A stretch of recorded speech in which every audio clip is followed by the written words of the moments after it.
Bonsoir, frères bien-aimés du Seigneur. Sois encore bénis et gardés dans l'amour précieux de Jésus, notre roi.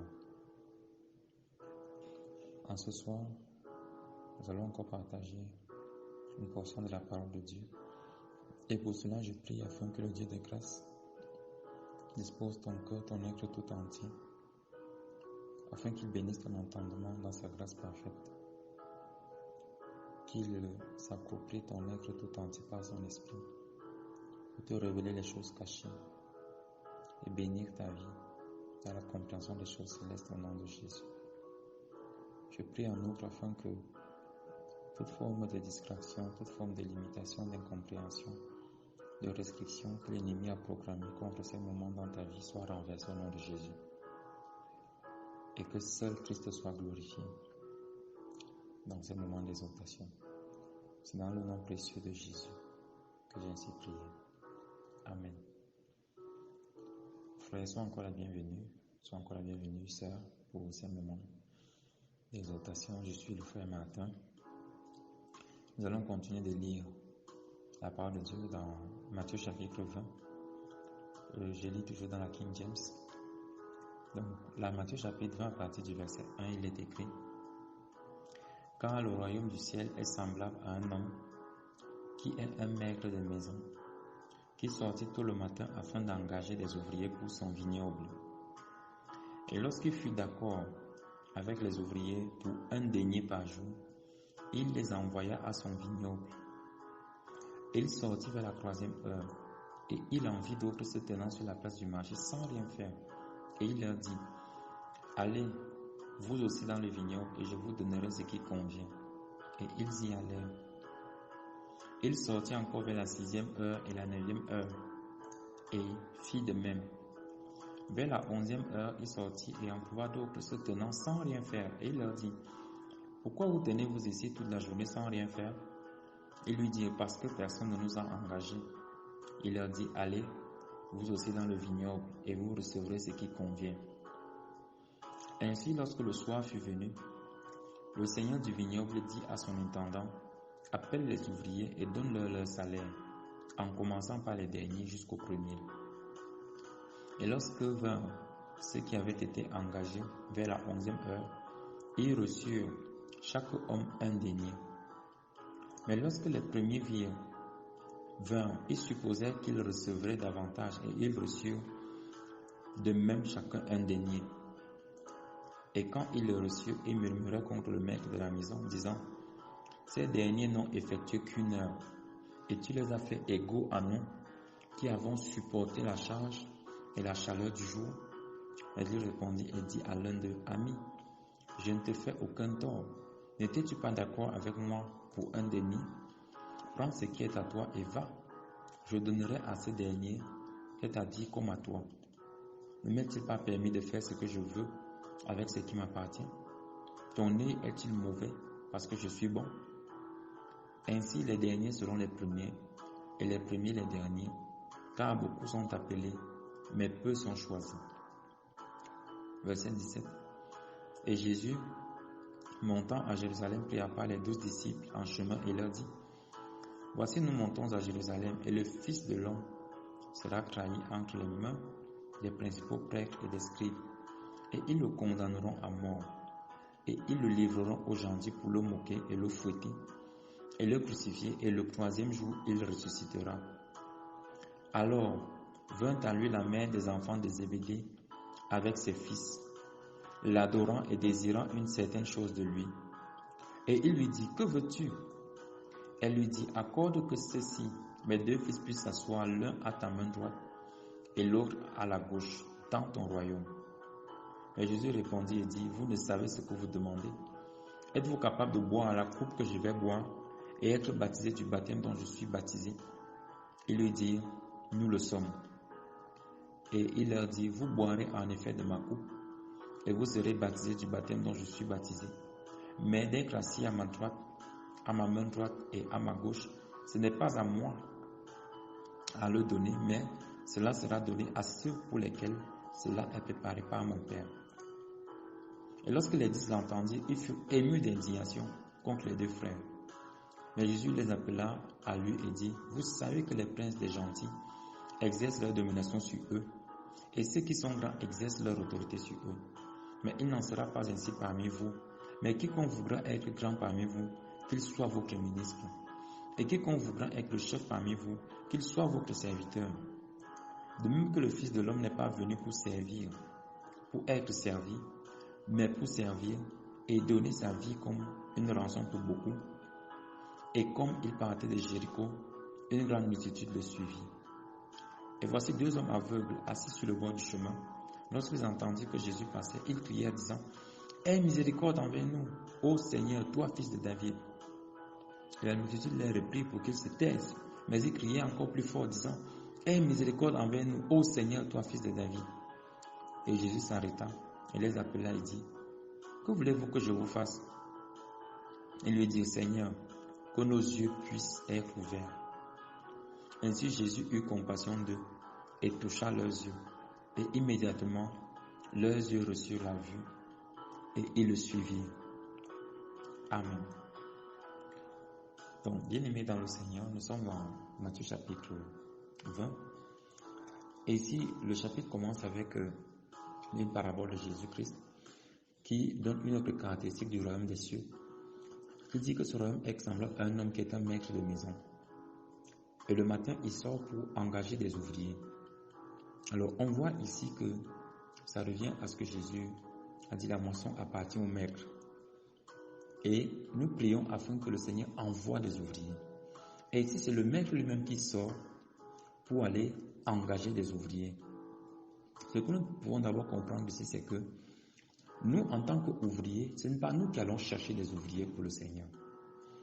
Et souvent, il y a cette attitude-là que beaucoup d'enfants de Dieu qui sont anciens dans la foi, je vais le dire comme ça, ont souvent tendance à vouloir être des coachs, n'est-ce pas, pour ceux qui sont nouvellement dans la foi.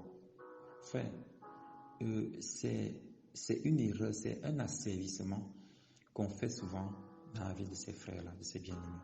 Parce qu'en fait, on doit pouvoir leur montrer la voie sans être un coach. On doit pouvoir leur dire, voici ce que le Seigneur attend, les amener à chercher une intimité avec Dieu. Parce que c'est le maître des maisons qui engage des ouvriers.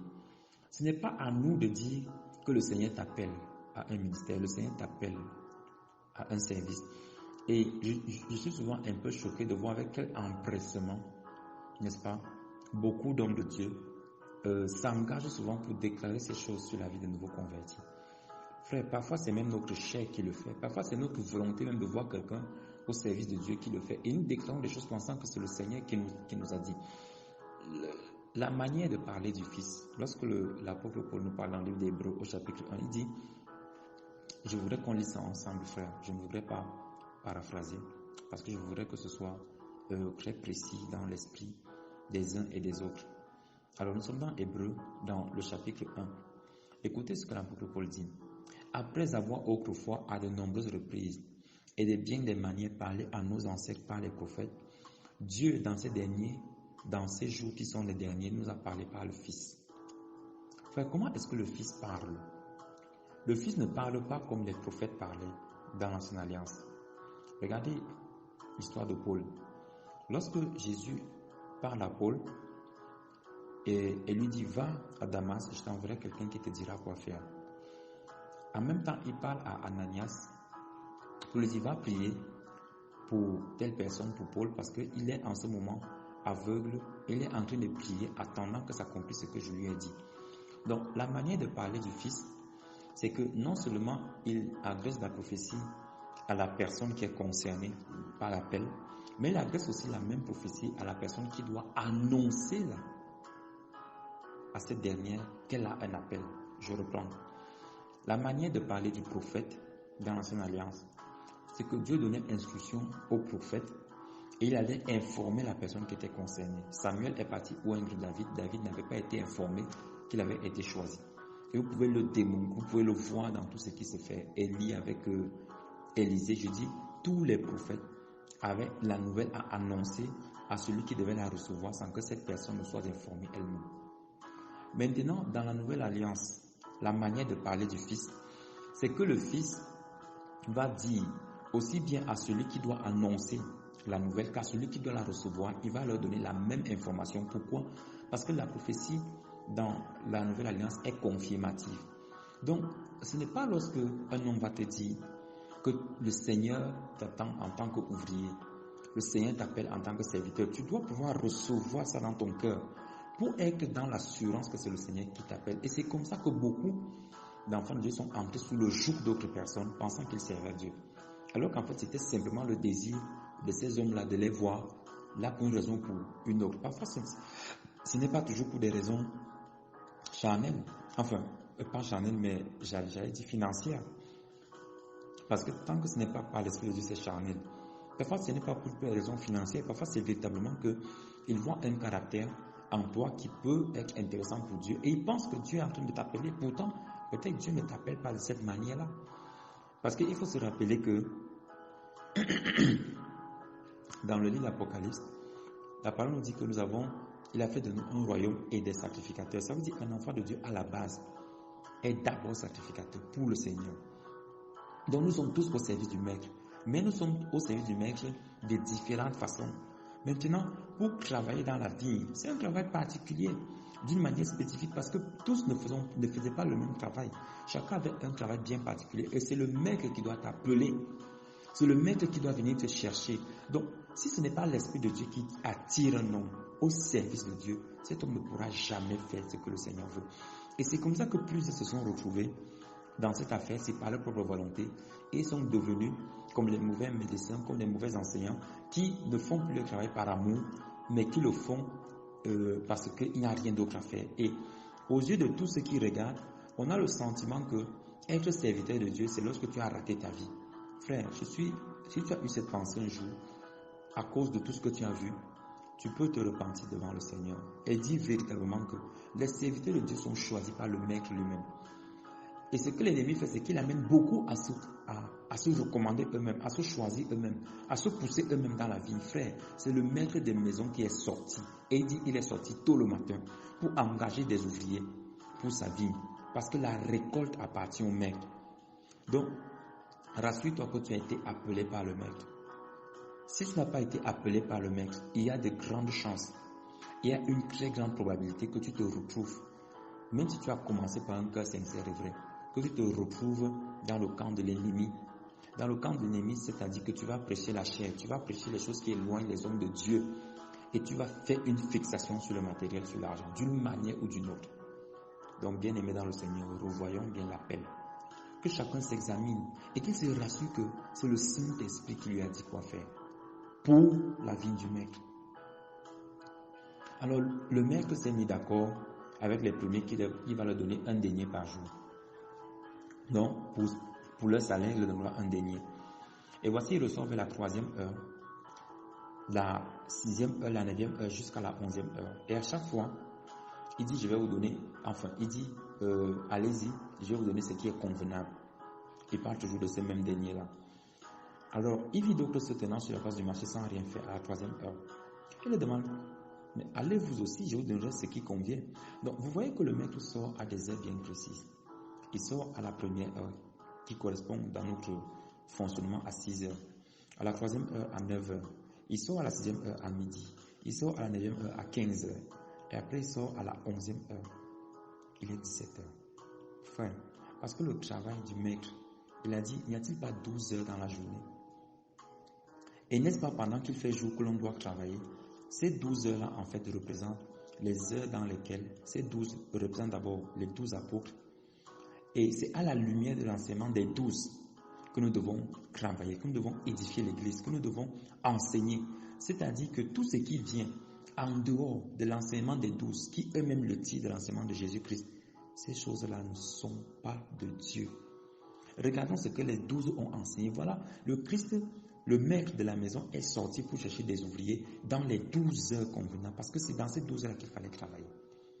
Sachant que les derniers qu'il a recrutés devaient travailler au moins 1 heure de temps. Qu'est-ce que ça veut nous dire encore, bien-aimés dans le Seigneur? Nous devons comprendre que lorsque la nuit tombe, le maître ne recrute pas.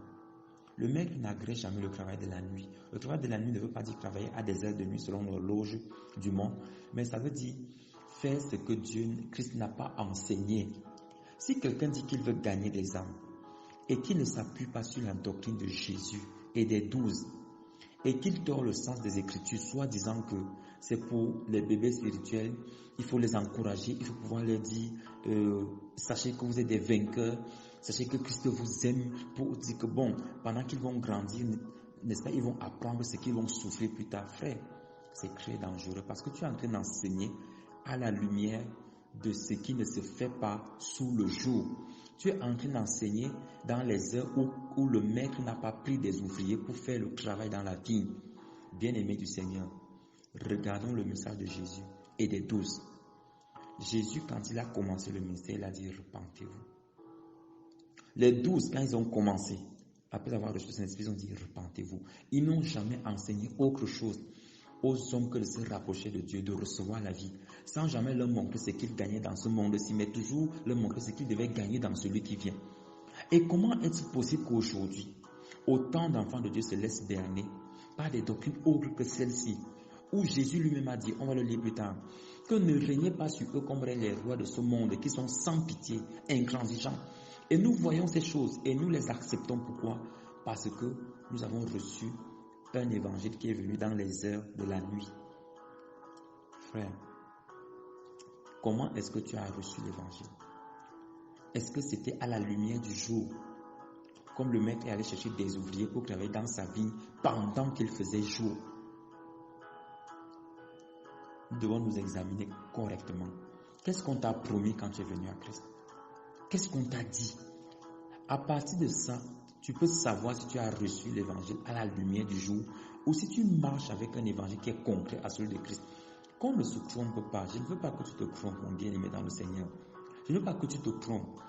Tous ces hommes qui aujourd'hui disent que non, l'évangile de la prospérité, je ne prêche plus ça. Est-ce que tu les vois remettre les choses qu'ils ont gagnées au travers de cet évangile? Parce qu'ils ont fini d'arnaquer des hommes en leur promettant des choses terrestres, en leur disant venez s'aimer dans mon ministère, faisons ceci. Et ils se sont enrichis avec, appauvrissant même les frères qui recherchaient le Seigneur d'un cœur sincère, mais qui n'avaient pas la lumière parce qu'ils ont reçu un évangile de la nuit. Et aujourd'hui, après, ils disent 20 ans, 30 ans après que vraiment, non, je pense que je me suis trompé. Mais est-ce qu'il a restitué toutes ces choses? Il ne les a pas restituées. Ça veut dire qu'il n'était pas sincère. C'est une stratégie de l'ennemi pour annoncer des choses flatteuses. Si tu es venu en Christ parce qu'on t'a flatté, frère, sache qu'il y a de bonnes chances que tu ne sois pas en train de marcher avec le Seigneur. Parce que c'est à la lumière du jour que les ouvriers travaillent. Et le Seigneur s'étonne que jusqu'à la 11e heure, il y a des personnes qui se tiennent là sans rien faire. Et il y a des enfants de Dieu qui, depuis qu'ils ont commencé à écouter l'évangile, depuis la première heure, ils sont à la 11e heure maintenant et ils se tiennent toujours dans les marchés. Suivez ce que Jésus dit. Suivez bien ce qu'il dit. Lorsqu'il sortit à la 11e heure, il trouvait la gloire de se tenant sans rien faire, frère. Il ne faisait absolument rien. Et il y a des enfants de Dieu comme ça qui ne font absolument rien. Ils se tiennent là dans les marchés. Ils ne cherchent pas ce que Jésus, ils ne cherchent pas la volonté du Seigneur. Ils ne s'intéressent même pas à ça. Ce n'est pas leur fardeau. Ce n'est pas le souci, frère. Si ce n'est pas ton fardeau, si ton cœur ne bat pas, après, selon la compassion du Maître, de voir des hommes être délivrés de la captivité, de voir des hommes être sauvés, frère, il y a de grandes chances que tu n'aies pas le Saint-Esprit. Ou au moins que tu l'aies éteint. Parce que ce n'est pas possible. Ce n'est pas possible de ne pas désirer faire la volonté du Maître. Ce n'est pas possible de se tenir là, de ne rien faire, de ne pas être gêné. Ce n'est pas possible pour un enfant de Dieu qui a le Saint-Esprit, que le Maître recherche, il cherche des ouvriers. Nous prions afin que le Maître appelle d'autres ouvriers. Et tu n'es pas inquiété, frère. Regarde comment le monde tourne. Regarde des choses, le mal ne fait que prospérer. Mais les enfants de Dieu, leur prière, c'est le Père, le Fils, le Saint-Esprit. C'est-à-dire moi, ma femme, mes enfants. Frère, c'est ignoble, c'est cruel, c'est criminel. Et d'autres même, ils s'en refait à eux-mêmes seulement. Bien-aimés dans le Seigneur, le Saint-Esprit en nous, si c'est le Maître qui nous a appelés, qui nous recherche, si nous avons reçu l'évangile dans la journée, on ne peut pas résister à l'appel du Maître. Parce que lorsque le Maître a appelé ceci, il a dit, pourquoi vous tenez-vous ici sans rien faire? Il a dit, parce que personne ne nous a engagés. Donc, ils étaient là sans rien faire, parce que personne ne les avait engagés. N'as-tu jamais écouté la voix du Maître qui t'appelle, qui te dit, engage-toi, qui te dit, aujourd'hui, je recherche un ouvrier pour parler à des hommes, pour parler à tes frères, à tes soeurs, à tes parents. Non, tu n'as jamais reçu ça. Mais tu te tiens là sans rien faire. Bien-aimé dans le Seigneur, nous devons revoir ça. Nous devons revoir ça véritablement. Examine-toi parfaitement et regarde ce que tu fais pour le maître. Si tu n'as jamais entendu la voix du maître t'appeler, ça veut dire que tu ne lui appartiens pas. Mes bébés m'appartiennent. Elles reconnaissent ma voix. Lorsque je les appelle, elles répondent. Elles me suivent. Les bébés du Seigneur reconnaissent ta voix du Seigneur. Donc si tu n'as jamais entendu la voix du Seigneur, je ne te dis pas que c'est un homme qui t'a dit que le Seigneur t'appelle. Je dis que le Seigneur t'a parlé à toi-même, te montrant de manière claire et précise, par une vision, un songe, par une révélation, par une prophétie, ce qu'il attend de toi. Ça veut dire que frère, tu n'es pas sa brebis. Christ ne peut pas, à la lumière du jour, ne pas sortir et appeler. Il appelle chaque jour des ouvriers si nous sommes convertis. Donc, bien-aimé dans le Seigneur, ne reste pas sur la place publique sans rien faire. Le Seigneur t'appelle. Peut-être que c'est sa voix qui te parle. Peut-être qu'il te parle de manière spécifique, particulière en ce moment. Écoute la voix du Maître. Et lorsqu'il a commencé à donner le salaire, il a commencé à récompenser les derniers. Il a donné un denier. Et logiquement, ceux qui ont travaillé plus se sont dit que certainement, ils vont recevoir un peu plus, puisqu'ils ont travaillé quand même depuis 6 heures. Frère, la récompense ici du denier peut être l'équivalent de ce qu'on appelle le salut. L'équivalent de ce qu'on appelle le Saint-Esprit, de celui qui s'appelle le Saint-Esprit. Frère, quel que soit le nombre d'heures que tu as travaillé, quel que soit le moment où Christ t'a engagé, celui qui entre dans le royaume avant le son de la trompette n'a pas une moindre récompense que toi en termes de salut. Il faudrait bien qu'on se comprenne. Parce que quand on va lire le livre de Philippiens, on va se rendre compte que l'apôtre Paul parle d'une course, il parle des couronnes, il parle des diadèmes sur ces couronnes-là, il parle d'une récompense, il parle de quelque chose de plus excellent. En fait, ça, ce sont des agréments que le Seigneur donne à ceux qui ont travaillé d'une manière particulière. Mais à la base, le salaire de tous ceux qui travaillent pour le Seigneur, c'est le salut, la récompense, le Saint-Esprit. Donc ça ne dépend pas du nombre d'années dans la foi. Et c'est pour ça que nous devons apprendre à ne pas mépriser. Quelles que soient nos années, entre guillemets, de foi. Parce que je l'ai expliqué dans les chapitres précédents, plus on grandit dans la foi, plus en fait on doit devenir humble, on doit avoir le cœur d'enfant. Plus on doit se rapprocher de ceux qui sont nouvellement nés dans la grande famille de Christ pour leur enseigner que le Christ attend quelque chose de toi et que tu n'es pas moins que moi. Regarde à Christ et regarde comment Christ te bâtit. Donc, frères bien-aimés du Seigneur, ne murmurons pas contre le maître de la maison. Et souvent, on a pris ceci pour commencer à dire, normalement, si tu es là depuis des années, tu dois voir le changement dans ta vie, frère. Le changement dans ta vie, ça dépend. Si tu vois que c'est la chair, il n'y aura jamais de changement. Christ ne nous a pas promis des millions, il a promis un denier. Et le denier, c'est une valeur de la monnaie méprisable, c'est-à-dire quelque chose au monde qui ne vaut absolument rien. Mais pourtant, aux yeux de Christ, ça vaut beaucoup. Donc le maître de maison a dit, je veux donner à ce dernier autant qu'à toi. Donc Christ n'a pas de problème pour quelqu'un qui a tué, qui a été meurtrier, il a commis toutes les abominations possibles et qui se répand à la dernière minute. Oui, Christ le sauve. Oui, c'est ce que notre Seigneur fait. C'est en cela que consiste sa compassion. Donc, il y a souvent certaines personnes qui se rétractent, comme ces premiers qui ont travaillé depuis 6 heures, disent que non, moi je ne peux pas prêcher l'évangile à celui-là. Vraiment, il y a des gens qui méritent l'enfer. Frère, c'est ignoble de dire ça. C'est cruel, c'est criminel. Si tu as eu de telles pensées, frère, je prie afin que tu te répandes devant le Père de gloire. Parce que nous tous, nous avons été des criminels. Nous tous, nous avons été des serpents. Lorsque le Seigneur Jésus dit, celui à qui on a beaucoup donné, on a beaucoup remis des péchés, il aime aussi beaucoup. Pourquoi? Parce qu'on a le sentiment que, comme on a beaucoup travaillé, notre salut est dû à notre effort. Ce n'est jamais dû à notre effort, frère. Voilà pourquoi le maître paye à chacun un denier. Pour qu'on comprenne que ça ne dépend pas des efforts que tu fais. Ton salut, le salut que tu te donnes ne dépend pas des efforts que tu fais. Ça dépend du maître qui t'a choisi pour t'appeler dans le salut. Maintenant, le travail que tu fais a une autre récompense. Et cette récompense n'est pas terrestre, elle est céleste. Mais tous ceux qui ont reçu la bonne nouvelle reçoivent la même récompense, le salut. Donc ne condamnons pas les hommes. Ne les enfermons pas dans des cages en disant celui-ci a gros péché, Dieu ne peut rien faire pour lui. C'est impossible.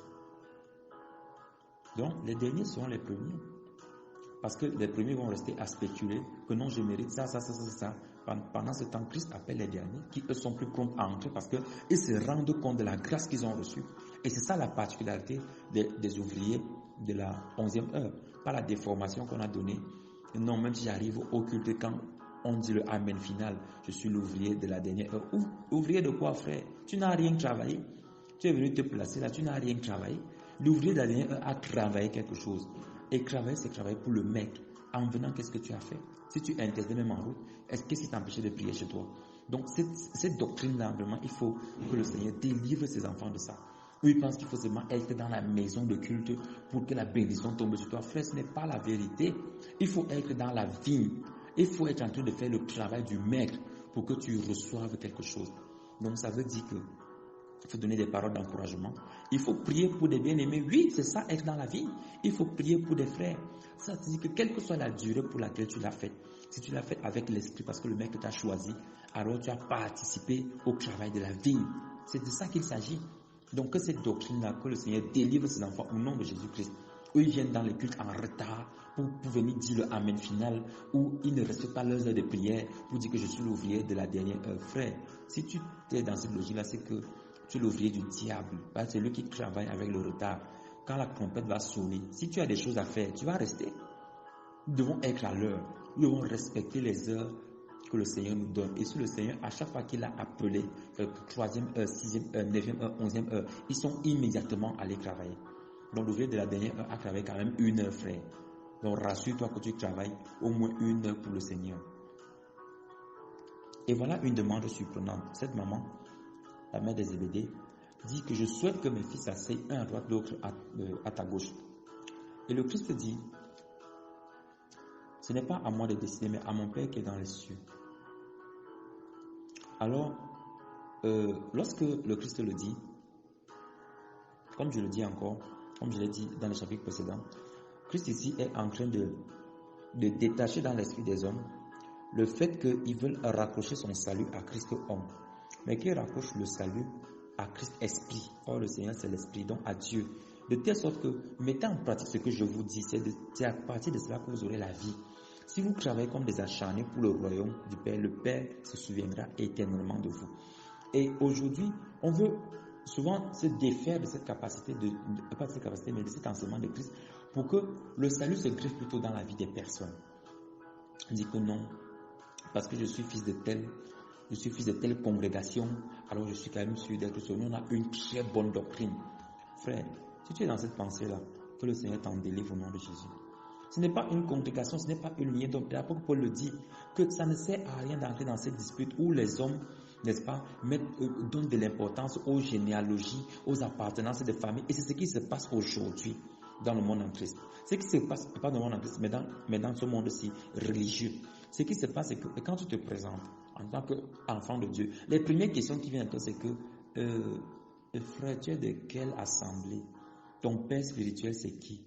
Comment c'est regrettable pour des enfants de Dieu d'avoir ce fondement dévissé là, sur lequel on juge les choses dans ce qui est extérieur, parce que tu es de la lignée de la CMCI, parce que tu es de la lignée de l'église française de quoi, parce que tu es machin, le père spirituel, c'est ceci. Frère, bien-aimé du Seigneur, je pense que par la grâce de Dieu, on aura tout un enseignement dessus. Ce que tu dois comprendre, c'est que un père spirituel, encore que dans la parole de Dieu, je n'ai pas retrouvé ce mot-là jusqu'à présent. Donc, un père spirituel, comme Paul avec Timothée, il a dit, tu es mon fils dans la foi. Il n'a pas de père spirituel.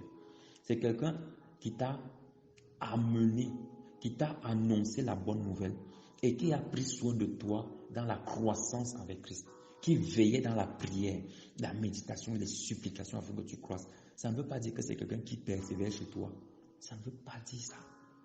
Et aujourd'hui, les chrétiens attachent tellement d'importance à ça. Non, ton père spirituel, c'est qui. Et ils ont même sorti un autre dicton qui dit, celui qui n'a pas de père est sans repère. Que le Seigneur vous pardonne au nom de Jésus-Christ. Ouais, c'est même scandaleux même. C'est scandaleux de dire des choses comme ça. Et moi, j'aimerais bien poser la question. On dit, oui, Timothée, c'était l'enfant de Paul. Et Paul était l'enfant de qui? Et Moïse était l'enfant de qui? Parce que Josué, c'était l'enfant de Moïse. On dit son père spirituel, c'était Moïse de Josué. Et le père spirituel de Moïse, c'était qui?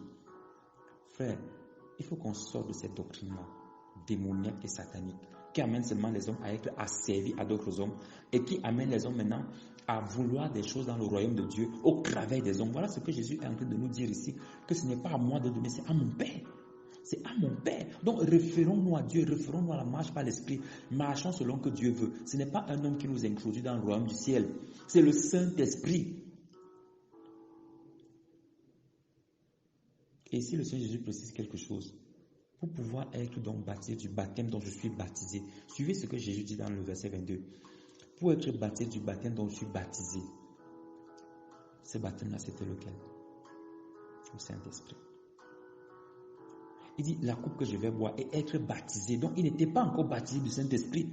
Et être baptisé du Saint-Esprit, frère, ce n'est pas pour faire le one-man show. C'est à partir de ce moment-là que le monde reconnaît que tu es son ennemi. C'est pour ça qu'il leur annonce là que la coupe que je vais boire et le baptême que je vais subir, la mort que je vais endurer. Parce que quand le Saint-Esprit vient, celui qui nul ne peut voir Dieu et vivre. Quand tu vois Dieu, tu dois seulement mourir dans ta chair. Voilà la capacité du Saint-Esprit. Donc, tous ceux qui disent qu'ils veulent voir Dieu, qu'ils veulent être assis là-bas en haut, frère, voilà ce que Jésus a dit. Boire la coupe qu'il a bu, donc la coupe de l'humiliation qu'il a donnée dans le verset 19. Je serais livré aux païens, aux gentils pour être moqué, pour être fouetté, être crucifié. Je serais trahi. Voilà la coupe que Jésus a bu. Et c'est dans cette coupe-là que nous devons boire. Donc, un enfant de Dieu est en accord avec le monde. Il n'a pas de soucis, il est bien. Tout le monde l'acclame. Mais frère, tu dois te poser des questions. De quel baptême as-tu été baptisé? Est-ce le baptême en la mort au monde? Comme l'apôtre Paul a dit, je suis mort au monde comme le monde est mort à moi. Il n'y a rien à faire entre nous deux. Donc, le monde même sait que les enfants de Dieu sont morts à lui. C'est pour ça qu'il les déteste. Et toi, tu as l'acclamation partout où tu pars. Tu es la bienvenue, frère. Pose-toi des questions. Et lorsque les 10 l'ont entendu, ils ont été indignés. Et c'est ce que nous avons souvent. Lorsque quelqu'un commence à s'approprier la vie de Dieu, lorsque quelqu'un commence à entrer dans les profondeurs avec le Christ, on va dire que lui veut même montrer quoi? Il sait Dieu plus que qui? N'est-ce pas, moi si je prie, c'est même quelle histoire ça? Il a plus d'intimité que qui? N'avons-nous pas tous le Saint-Esprit? Frère, suivez ce que Jésus dit. Lorsque quelqu'un commence à croître dans le Seigneur, que le Seigneur l'élève. Quand je parle d'élévation ici, je parle de l'élévation dans les dons spirituels. Je ne parle pas d'élévation dans les choses matérielles. L'élévation dans les choses matérielles n'est pas de Christ, ça ne vient pas de Dieu. Ce sont des choses qui accompagnent le chrétien ou pardon, ça peut être là comme ça ne peut pas être là. Je vais me reprendre. Quand je parle d'élévation, je parle de la croissance en Jésus-Christ, des dons spirituels. Je ne parle pas de l'élévation que demain tu seras ministre, demain tu seras ceci, tu as beaucoup d'argent. Le Seigneur peut te donner ça comme il peut ne pas donner ça. Ce n'est pas une contrainte. Mais lorsque on se rapproche de Christ, ce qu'on gagne en premier, c'est qu'on gagne l'intimité. On croit avec le Saint-Esprit. Les dons spirituels commencent à se manifester davantage et le fruit de l'Esprit est davantage révélé. Et lorsque un homme comme ça commence à croître dans une assemblée par exemple, et que le leader est sensible à la direction de l'Esprit, il va généralement donner à ce frère-là des responsabilités. Et souvent, les autres frères commencent à le percevoir mal. Mais nous étions tous des anciens ici. Pourquoi c'est lui qui doit maintenant nous commander? Je refuse son autorité. Et c'est honteux de voir des enfants se comporter comme ça.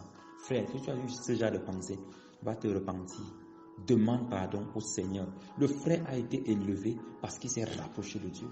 Parce qu'il s'est rapproché de Christ. Parce qu'il a pris plus de temps dans l'intimité avec le Seigneur. Mais fais de même. Cela doit plutôt nous encourager. Voilà pourquoi le Seigneur dit, il n'est pas venu pour être servi, mais pour servir. Que celui qui est le plus grand fasse comme s'il était le plus petit. C'est de ça qu'il s'agit. Quiconque veut être le seul parmi vous, qu'il soit votre serviteur. Celui qui sert est le plus grand. Et je suis souvent scandalisé de voir dans ces milieux-là où, quand il y a des réceptions, on appelle d'abord les hommes de Dieu, venez manger. Et ils se mettent là en rang, ils prennent les meilleurs morceaux, ils s'asseyent, ils dégustent. Pendant ce temps, le dernier, c'est-à-dire le nouveau converti là, il attend de passer en dernier parce que les anciens doivent d'abord manger, les diacres passent, les prophètes, les pasteurs, les apôtres et tout ça là. Vraiment que le Seigneur pardonne, qu'il vous pardonne. au nom de Jésus-Christ. Et les fidèles aussi aiment ça. Oui, vraiment, pasteur, viens d'abord manger. C'est à toi. Il dit que celui qui est le plus grand soit comme le serviteur. Vous avez déjà vu un serviteur manger avant son chef? C'est la question que je vous pose. Regardons les propos de Jésus et comprenons les lois du royaume, frère. Dans les lois du royaume, le serviteur se sert en dernier. Le serviteur, c'est celui qui est en fait le plus grand. Mais il se comporte comme un serviteur. Ça veut dire que quand on sert la nourriture, les pasteurs manger en dernier, c'est ce que Christ veut. Servir d'abord les enfants, servir les tout petits, servir tous ceux-là qui sont affamés, qui viennent d'être convertis au Christ. Laissez qu'ils se servent d'abord. Si c'est la pâte de poulet qui reste, mange ta pâte et rends grâce à Dieu. Parce que tu n'es pas appelé à régner sur eux comme les princes de ce monde règnent, comme ils dominent sur eux, comme les grands exercent leur autorité. Ils passent d'abord, après on enlève le tapis rouge. Si vous voulez vous passer dans la boue, lui il est déjà passé. C'est scandaleux. C'est vraiment scandaleux. Il reste une seule place disponible dans le véhicule. On dit que non, pasteur, monte. Nous, on va se battre dans la boue. Et ne refuse même pas que non, montez-moi si je peux pousser la voiture. Oui, c'est à ça que Christ nous appelle. C'est dans ce ministère-là que Christ nous appelle. C'est en ça qu'on reconnaît un véritable enfant de Dieu, un véritable leader. Le leader est celui qui sert, est celui qui se rassure que les brebis sont dans l'enclos avant d'enclos le dernier et de fermer. Donc, bien aimé dans le Seigneur, voilà les caractéristiques que Jésus nous donne pour celui qui doit diriger. Et voilà Jésus qui dit de même le Fils de l'homme n'est pas venu pour être servi, mais pour servir. Donc de la même manière, frère, tous ceux qui sont appelés au service de Dieu doivent servir et non être servis. Et aujourd'hui, c'est scandaleux de voir comment plusieurs se servent. Ils se servent dans la vie. Pardon. Satan, je vais continuer de dire ce que je dois dire au nom de Jésus-Christ. Ils se servent dans la vie des enfants de Dieu. Ils se servent. Oui. Le ventre du pasteur ne fait que grossir. Ça fait, il gêne même quand, il prie quand, afin que la vie de ces brebis change, afin que ces hommes connaissent Dieu, que leur situation change. Non. Lui, il doit manger les dîmes, le ventre doit grossir. Il n'a jamais dit un jour qu'avec ça, allons faire ceci. Non, il est là pour grossir. Frère, aussi bien vous qui supportez ces choses, et ceux qui les font, vous recevrez le même salaire, le corrupteur comme le corrompu. Parce que le vrai, celui qui est venu, le Christ nous a montré exemple, il est venu pour servir. Il a lavé les pieds des disciples pour montrer que je suis à votre service. Et dans le livre de Jean, on dit, Jésus a mis l'amour à son comble. C'est le comble de l'amour. Mais ici, là, c'est plutôt des soi-disant leaders qui marchent sur les fidèles. Et allez-vous, je vais passer sur vous. Que le Seigneur te pardonne. Repends-toi, frère, si tu sais que tu es dans ça. Et si tu sais que tu as encouragé ces choses, demande également pardon au Seigneur. Et comme il partait de Jéricho, une grande multitude le suivit. Toujours beaucoup de personnes qui suivent Christ. Beaucoup, ils sont toujours beaucoup derrière. Nous sommes tous des enfants de Dieu, une doctrine satanique. Voilà deux aveugles, dont des personnes qui ne voyaient pas la lumière, des personnes qui ne voyaient pas l'évangile, mais qui ont entendu. Frère, comprends que si tu es dans la foule, en fait, ton travail, si tu restes dans la foule, c'est d'appeler les autres à Christ. Parce que les bruits que tu fais, parce que tu es dans la foule, vont faire que les aveugles, ceux qui ont entendu le témoignage de Christ, mais qui ne voient pas encore, vont se rapprocher du Seigneur. Si tu veux, tu restes dans la foule, comme tous ceux qui étaient dans la foule là. Tu peux rester là-bas, il n'y a pas de souci. Reste le chrétien religieux que tu veux être. Tu vas toujours rester aveugle, mais tu vas faire les bruits en suivant seulement Jésus. Et c'est eux qui commencent à dire, oh, taisez-vous. Il dit, oh Seigneur, toi, fils de David. Ça veut dire qu'ils ont reconnu la seigneurie de Christ. Tous ceux qui reconnaissent la seigneurie de Christ, Christ les éclaire. Christ ouvre leurs yeux. Christ les éclaire. Christ les éclaire. Il les éclaire.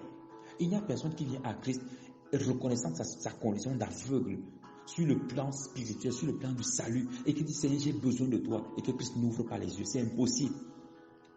Et qu'est-ce que la multitude fait? Taisez-vous. C'est ça les doctrines d'hommes. Ah mon frère, tu sais, Jésus nous aime, hein?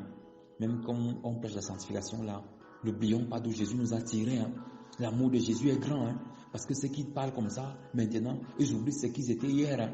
Est-ce que c'est de ça qu'il s'agit? Quelle est cette doctrine satanique même que des frères répandent comme ça dans le cœur du peuple de Dieu? C'est ça la multitude qui les répète que taisez-vous. C'est de ça qu'il s'agit. Que non, laissez-nous la fête de salut là. Nous, on veut seulement marcher derrière Jésus. Parce que Jésus sauve et guérit. Oui, mais ce qu'on ne vous a pas dit dans ces plaques-là, c'est que Jésus sauve et guérit et envoie en enfer tous ceux qui ne se convertissent pas. Oui, il faut qu'on rajoute ça dans ces plaques. Que Jésus sauve et guérit et envoie en enfer tous ceux qui ne se convertissent pas. Voilà. Là, c'est correct. Et la multitude dit, taisez-vous, taisez-vous, taisez-vous, taisez-vous. Mais ils ont crié encore plus fort, frère. Plus le monde va nous asphyxier pour éteindre la lumière, plus on va crier plus fort. Ô Seigneur, fils de David, aie pitié de nous, aie miséricorde envers nous. Ne nous laisse pas tomber entre les griffes de l'ennemi. Et le Seigneur Jésus s'arrêta parce qu'il va regarder à toi. Et quand on dit crier, ça ne veut pas dire ce que les gens font souvent les cinémas. Quelqu'un qui se met à crier, vraiment, prie. Si tu ne cries pas, ça veut dire que Dieu ne va pas tendre l'oreille vers toi. Celui qui crie le plus fort, c'est lui que tu exauces d'abord. Des doctrines sataniques et diaboliques qui animent seulement la chair. Le cri de ces aveugles ici-là, c'était pour dire que Seigneur, plus de sainteté, plus de soif de toi, plus de désir de toi. Je veux te rencontrer, Seigneur. Je veux connaître davantage. Je veux te méditer plus. Je veux connaître les Écritures. Je veux appliquer la parole de Dieu exactement comme elle est dit. Qu'est-ce qu'il y a encore en moi qui n'est pas correct? C'est ça le cri de ces aveugles, parce qu'ils reconnaissent qu'ils ne voient pas. Donc, tant que nous reconnaissons que Seigneur, nous ne voyons pas. Nous ne voyons pas, nous avons besoin de plus de lumière, de plus de lumière. Ce que je pense connaître, j'estime même que je ne connais pas encore. Parce que l'apôtre Paul dit que si quelqu'un pense qu'il connaît, alors il ne sait pas encore comment il faut connaître. Mais si quelqu'un dit qu'il ne connaît rien, alors Dieu le connaît. Frère, bien-aimé du Seigneur, quelle est ta position? Que tu connais, comme la multitude, taisez-vous. Ou que, ô Seigneur, toi, fils de David, je suis aveugle. Le Seigneur lui dit, il lui dit, et Jésus s'arrêta et les appela. Que voulez-vous que je fasse? Le Seigneur va te demander, qu'est-ce que tu veux que je fasse? Depuis que tu m'appelles, qu'est-ce que tu veux que je fasse? Seigneur, que nos yeux puissent être ouverts. Donne-moi plus de révélation de toi, plus de compréhension de toi, ô agneau de Dieu. Et pour merveille, je veux plus te connaître. Et c'est en cela donc que la croissance est possible, que les dons de distinction commencent à se déposer dans la vie des bien-aimés et qu'on est surpris que chaque fois qu'ils prient, il y a l'exaucement. Ils opèrent dans des cas difficiles. Pourquoi? Parce qu'ils ont dit, agneau de Dieu, je veux que tu ouvres mes yeux. Bien-aimé dans le Seigneur, je voudrais qu'en ce soir qu'on prie ensemble. Que tu dises que Seigneur, je ne veux pas être de ceux qui ont été appelés par un homme. Je veux être ouvrier parce que appelé par toi. Révèle-moi mon appel. Révèle-moi ce que tu veux que je fasse pour le corps du Christ. Afin que des hommes viennent à te connaître. Seigneur, tu as dit tous n'enseignent pas. Tous ne prêchent pas. Tous ne sont pas docteurs. Tous ne sont pas apôtres. Tous ne sont pas des évangélistes. Mais tous nous sommes des sacrificateurs. Enseigne-moi à être à ton service selon ta volonté. Au nom de Jésus-Christ. Au nom de Jésus. Que tout ce qui me retenait dans la distraction, qui me faisait me tenir jusqu'à la 11e heure. Et pourtant tu m'appelles, tu es sorti plusieurs fois. Maintenant là sans rien faire. Que ces choses tombent de ma vie au nom de Jésus-Christ. Apprends-moi à aimer, Seigneur. À reconnaître que toi tu peux tout dans la vie de tous ceux-là qui sont encore dans le péché aujourd'hui. Que je ne ferme pas mon cœur à leur salut, mais que je garde l'espérance, la foi et la force que toi seul tu peux les sauver. Merci parce que tu le fais au nom de Jésus-Christ. Que je ne sois pas contre ton salut dans la vie de ceux que j'estimais qu'ils ont trop péché. Lave mon cœur, purifie-moi, afin que je vois moi-même dans quel état de péché j'étais, pour que je puisse t'aimer, ô Seigneur, davantage au nom de Jésus-Christ. Seigneur, je prie dans le nom de Jésus, afin que tu me rendes capable de boire la coupe à laquelle tu as bu, Seigneur, et que je sois baptisé de ton esprit, par ton feu, pour que je marche selon toi, et que je sois appelé fils du royaume au nom puissant de Jésus-Christ. Que les demandes charnelles, Seigneur, ne soient pas mon partage, mais que je demande seulement les choses spirituelles. Que je sois, Seigneur, le serviteur de mes frères, que je sois au service de tous ceux-là qui t'aiment, qui te recherchent. Seigneur, afin que je sois à tes yeux le plus grand. Non pas que je veux être le plus grand, mais que, Seigneur, je désire être reconnu à tes yeux comme le plus grand et aux yeux de mes frères comme serviteur. Que je passe toujours en dernier, que je veille toujours à ce qui soit dans l'enclos avant que, Seigneur, je n'entre et que je ferme. Je te le demande au nom de Jésus. Seigneur, merci parce que chaque jour, tu me fais voir mon état d'aveuglement. Afin que chaque jour, je te demande d'ouvrir mes yeux sur une chose qui n'est pas bien dans ma vie et que tu veux ôter. Pour que ma robe demeure toujours pure, sainte, lavée dans le sang précieux de l'agneau, sans tache, irrépréhensible, et que je sois prêt pour le jour de l'enlèvement. Je te le demande au nom de Jésus. Que je ne sois pas trouvé dans la multitude où je marche derrière toi, empêchant aux hommes de te rechercher, de chercher ta sainteté, de rechercher l'intimité, de croître avec toi, manifestant même parfois la jalousie. Débarrasse-moi de ces choses, Père, je te prie au nom de Jésus-Christ. Fais-moi grâce, Seigneur. Ouvre mes yeux, afin que je puisse te suivre. Comme ces aveugles, quand tu as ouvert leurs yeux, ils t'ont suivi, Seigneur. Ouvre mes yeux pour que je puisse te suivre. Par ta grande compassion, je te le demande au nom de Jésus. Merci, Maître, parce que tu m'as aimé le premier. Que tout ce que j'ai entendu et reçu en ce soir ne tombe pas sur une terre délabrée, mais sur la bonne terre, afin que l'ennemi ne vienne pas voler au nom de Jésus-Christ. Merci de préserver cette semence en moi, qu'elle produise son fruit en sa saison. C'est dans le nom précieux de Jésus que j'ai prié. Amen. Bien-aimé, que le Seigneur te bénisse, qu'il te garde dans sa lumière, dans sa parole. Par la grâce de Dieu, demain, nous aurons la lecture du livre de Matthieu, chapitre 21. Et je crois que le Seigneur va encore se révéler puissamment dans sa grâce immense.